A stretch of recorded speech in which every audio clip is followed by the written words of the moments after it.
Assalamualaikum warahmatullahi wabarakatuh.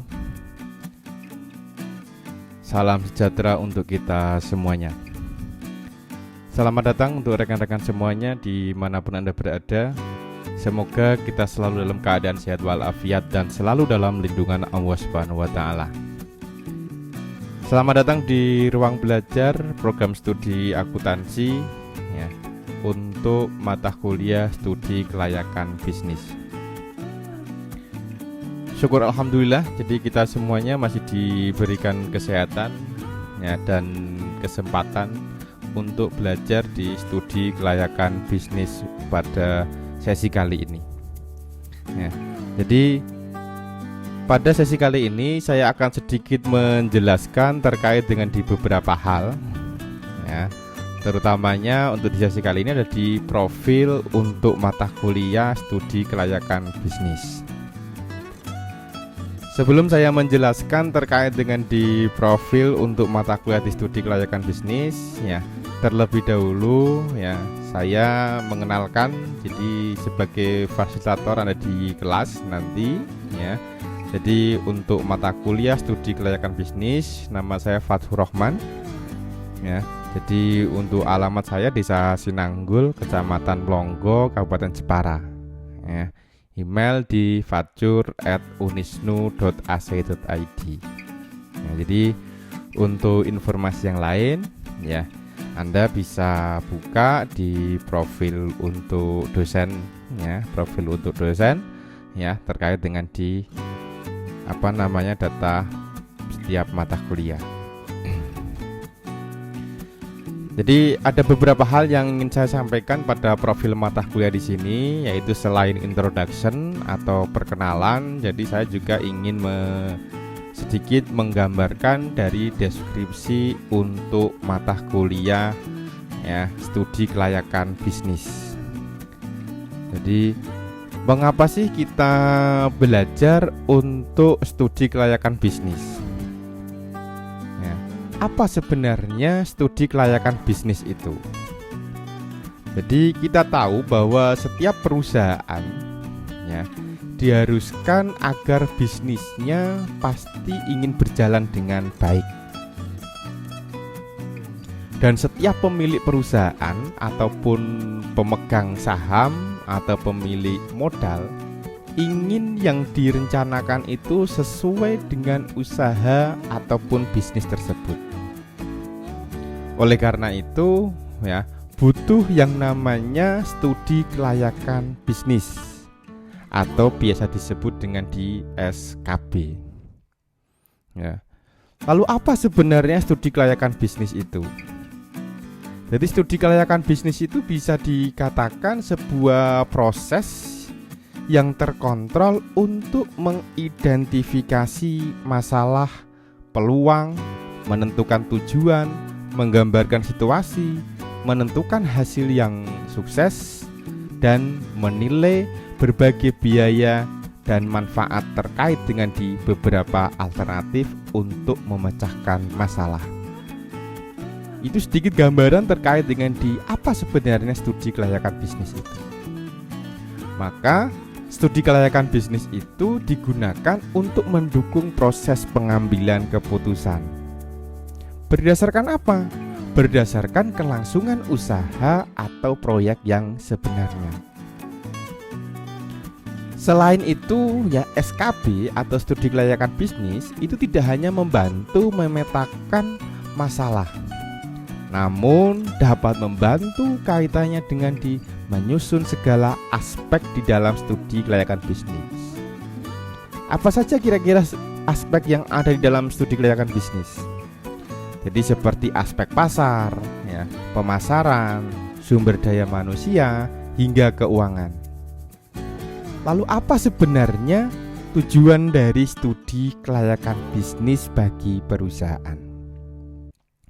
Jadi secara umum tujuan dari adanya studi kelayakan bisnis bagi perusahaan itu adalah untuk menghindari kerugian.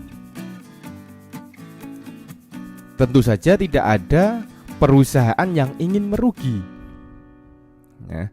Maka dari itu hadirnya adanya mata kuliah studi kelayakan bisnis ini akan membantu Anda dalam memahami untuk menentukan pemetaan masalah dan solusi ya untuk arah dan proyeksi bisnis yang akan berjalan. Jika dalam analisa ya terdapat sebuah kerugian, jadi perusahaan yang kemungkinannya akan lebih besar, maka akan baiknya Anda berpikir ulang ya, jenis usaha yang akan Anda pilih. Itu salah satu dari tujuan dari adanya untuk studi kelayakan bisnis itu sendiri ya. Jadi kembali lagi ke deskripsi mata kuliah ya. Jadi deskripsi dari mata kuliah studi kelayakan bisnis itu ya merupakan salah satu mata kuliah wajib ya yang harus ditempuh oleh mahasiswa pada program studi akuntansi Fakultas Ekonomi dan Bisnis Unisnu Jepara. Khususnya ini ya pada semester ini.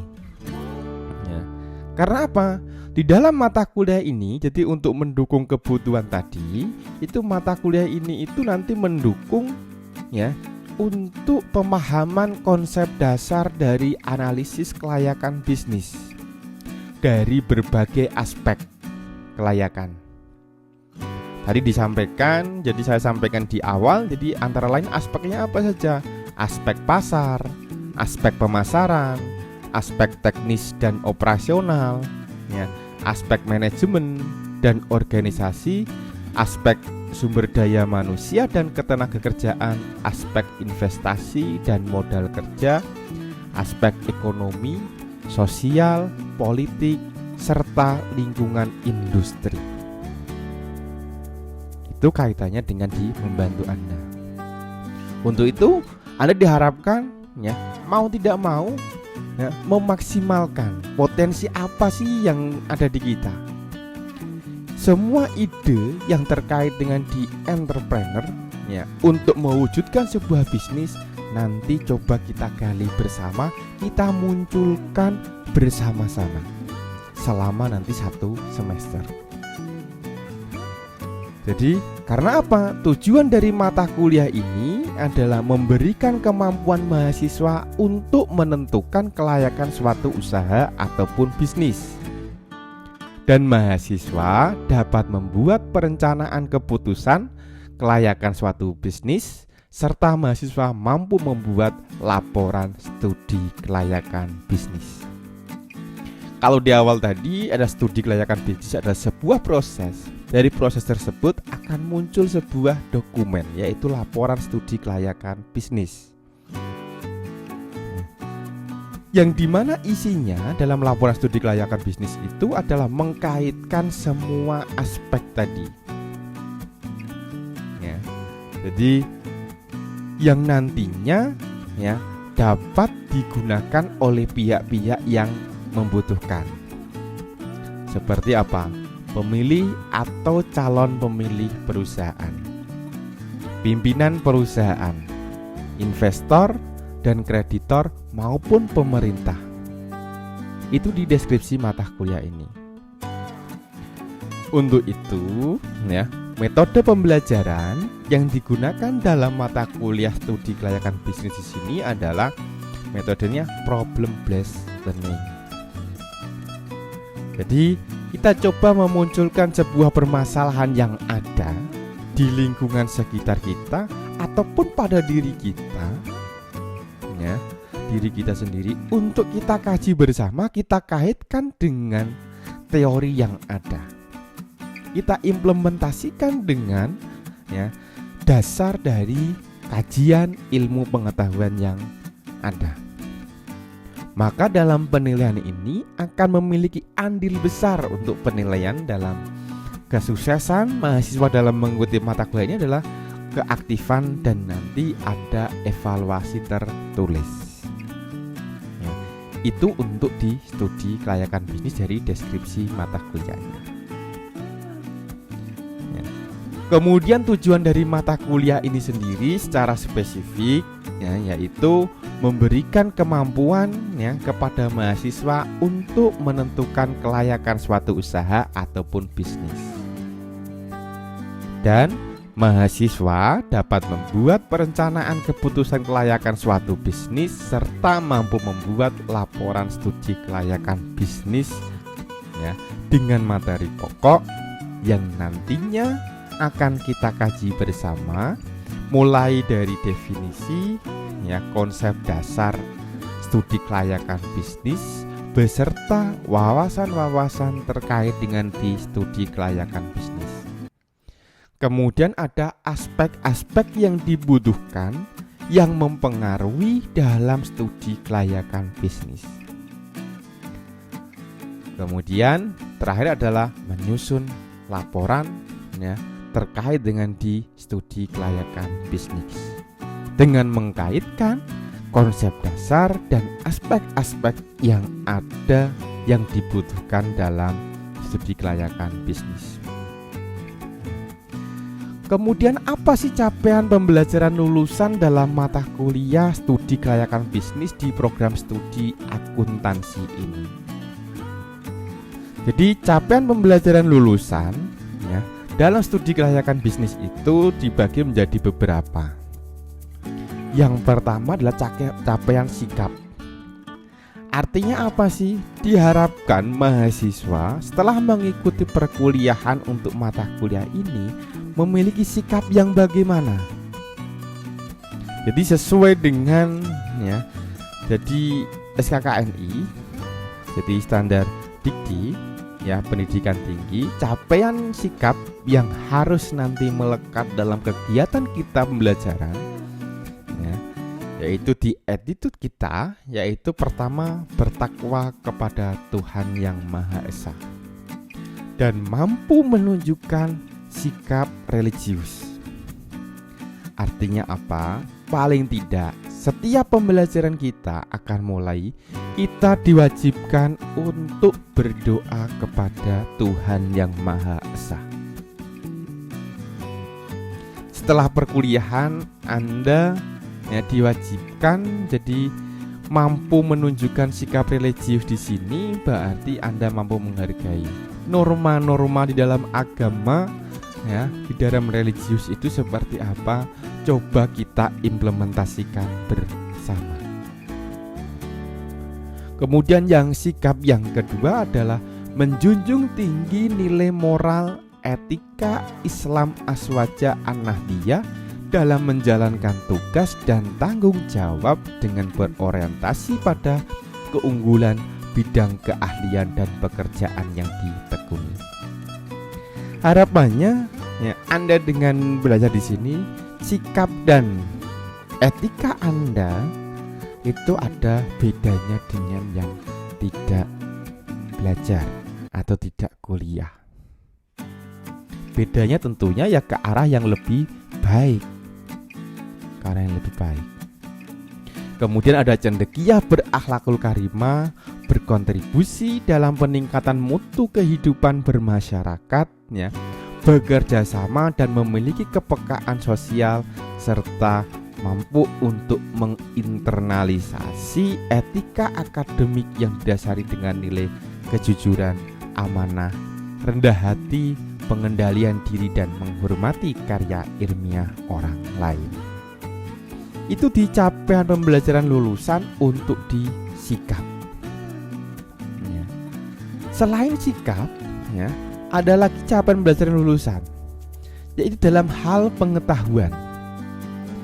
Dalam hal pengetahuan diharapkan nanti mahasiswa cita-citanya itu adalah mampu menguasai konsep dan prinsip tentang tata kelola manajemen strategi, pengendalian internal dan manajemen risiko.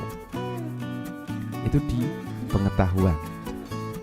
Selain itu, mahasiswa harus mampu menguasai prinsip dasar dari ilmu ekonomi ya, terutama terkait dengan di lingkungan bisnis. Ya, lingkungan bisnis. Karena kita berbicara studi kelayakan bisnis. Maka kita konsep dasar dan prinsip dasar tentang lingkungan bisnis itu harus kita pegang.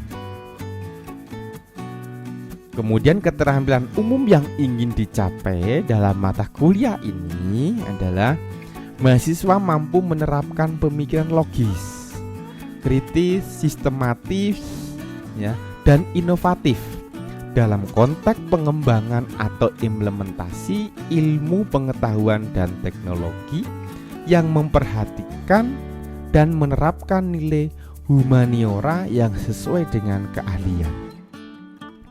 Jadi apapun yang Anda sampaikan, ya berarti ide, ya ataupun yang lain, ya harus logis.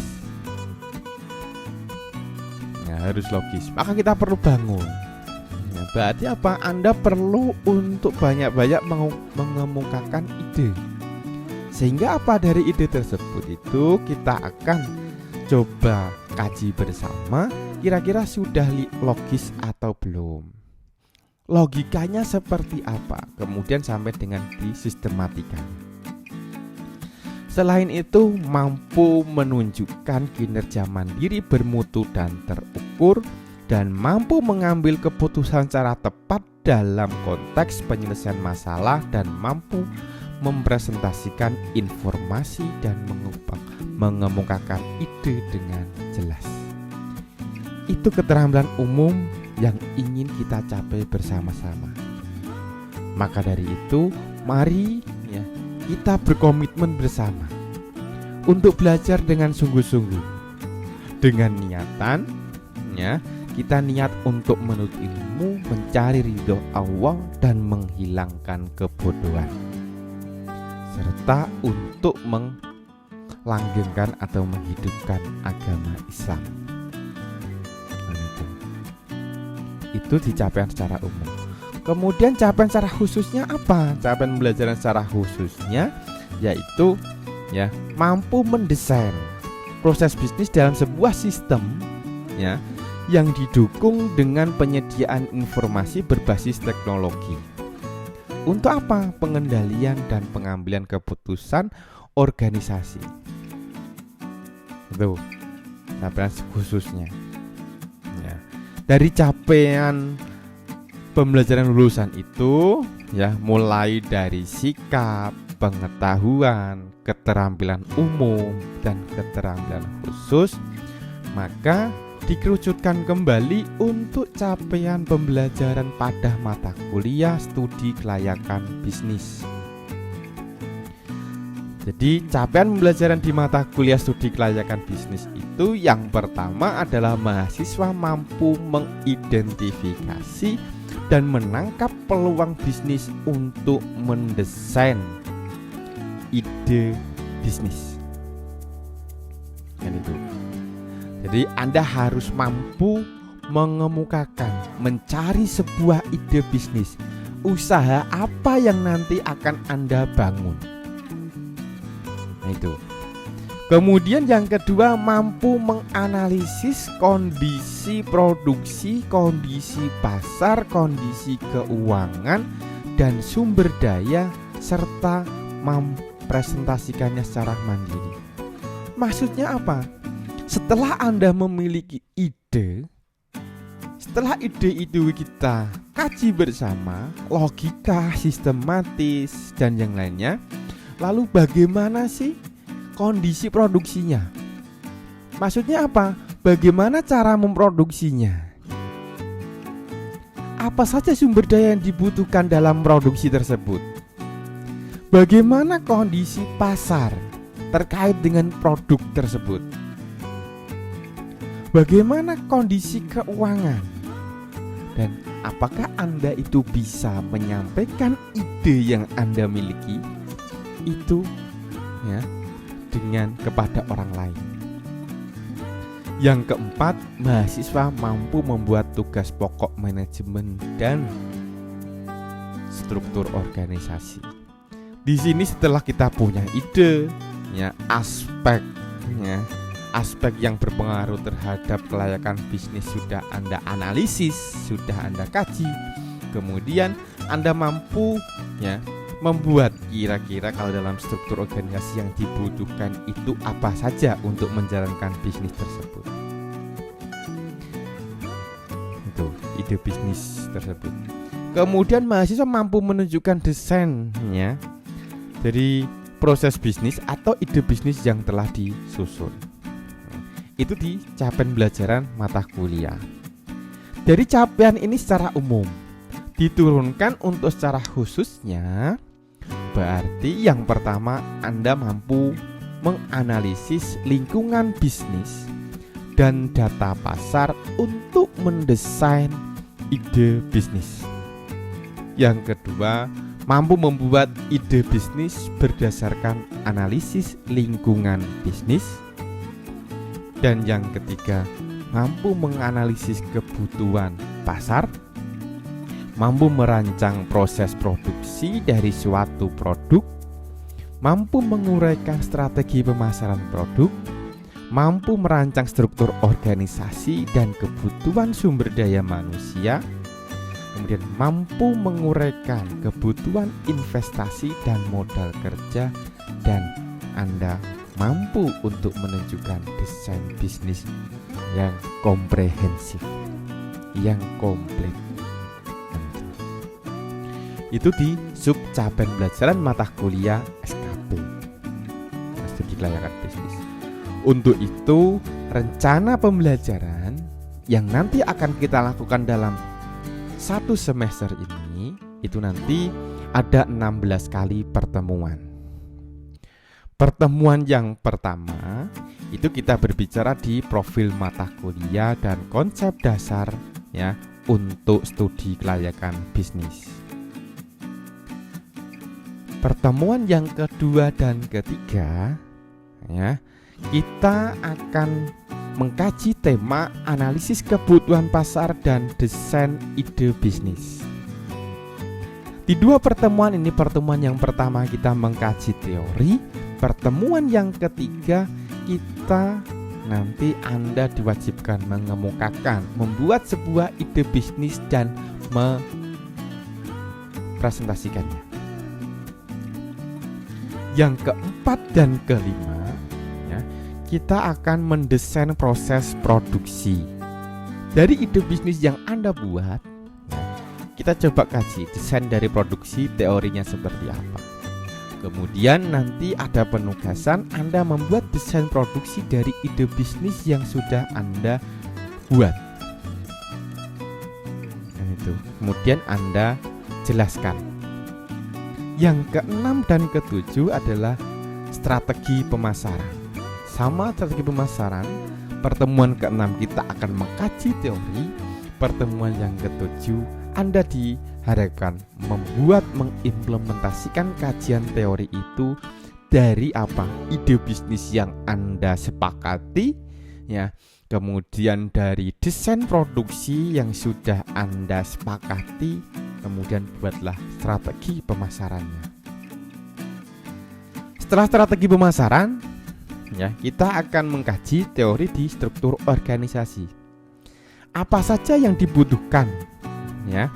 Jadi setelah kita ide bisnisnya sudah ada, desain produksinya sudah ada, strategi pemasarannya sudah ada, lalu struktur organisasi dan sumber daya yang dibutuhkan apa? Kita akan mengkaji dan Anda nanti mengkaji teori dan Anda mengimplementasikannya. Yang ke-11 dan 12 terkait dengan di investasi dan modal kerja. Setelah Anda susun itu semua, kemudian kita akan menganalisis, belajar teori di investasi dan modal kerja, dan Anda mengimplementasikannya.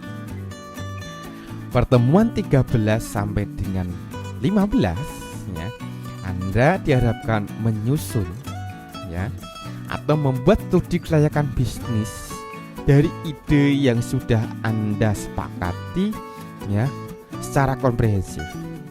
Maka ide yang pertama dari berdasarkan analisis lingkungan bisnis itu menjadi modal awal sampai dengan akhir. Modal awal sampai dengan akhir. 16 di ujian akhir semester.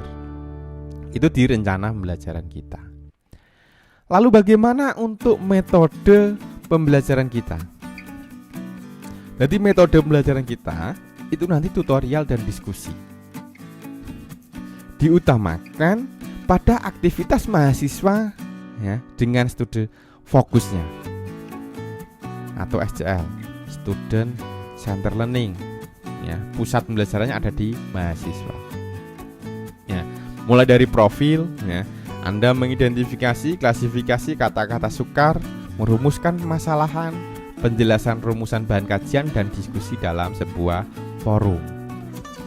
Nah, untuk itu, ya, di hal pertama di sini nanti Anda akan diwajibkan untuk pembentukan kelompok dan pembagian bahan kajian langkah pembelajaran.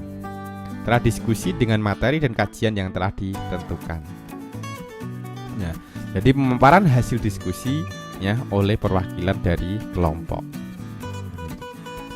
Kemudian di evaluasi penilaian, di grading, ya, grading kita bagi dua, yaitu 40% adalah di evaluasi atau ujian dan 60% pada proses. Ya, saya tawarkan itu pada proses. Jadi proses kita akan banyak kontribusinya karena kita banyak, ya, menggali ide, partisipasi dari Anda semua, baik itu nanti secara luring maupun daring, ya, kayaknya dikasih kontribusi 60%. Itu, ya. Hasil akhirnya seperti biasa untuk penilaian ada nilainya A sampai dengan E, kan itu. Nah, itu kaitannya dengan di studi kelayakan bisnis. Lalu referensi yang bisa Anda gunakan yaitu dari bukunya Su'ad Husnan, Studi Kelayakan Proyek, ya, ataupun bukunya Suwinto Johan, Studi Kelayakan Pengembangan Bisnis. Ada lagi dari Danang, Studi Kelayakan Bisnis, ya, atau dari Husein Umar, Studi Kelayakan Bisnis. Ya, itu di referensi. Untuk itu, ya, tugas selanjutnya setelah Anda memperhatikan di video saya ini, silahkan Anda buat kelompok kecil, ya, maksimal satu kelompok terdiri dari 3 orang. Kelompok ini akan kita gunakan mulai dari pertemuan pertama sampai dengan pertemuan akhir, menggali ide sampai dengan di studi kelayakan bisnis secara komprehensif. Ya. Hasil dari kelompok yang sudah Anda susun secara mandiri, silahkan Anda kirim berfilenya. Jadi kelompok 1 itu siapa-siapa, dan kelompok 2 itu siapa-siapa, dan seterusnya. Ya, dan itu. Jadi maksimal 3 orang satu kelompok. Ya. Jadi demikian penjelasan singkat terkait dengan di profil mata kuliah. Semoga memberikan gambaran kepada kita semua terkait dengan di mengapa kita belajar untuk mata kuliah SKB dan bagaimana belajar kita. Ya, saya akhiri. Wassalamualaikum warahmatullahi wabarakatuh.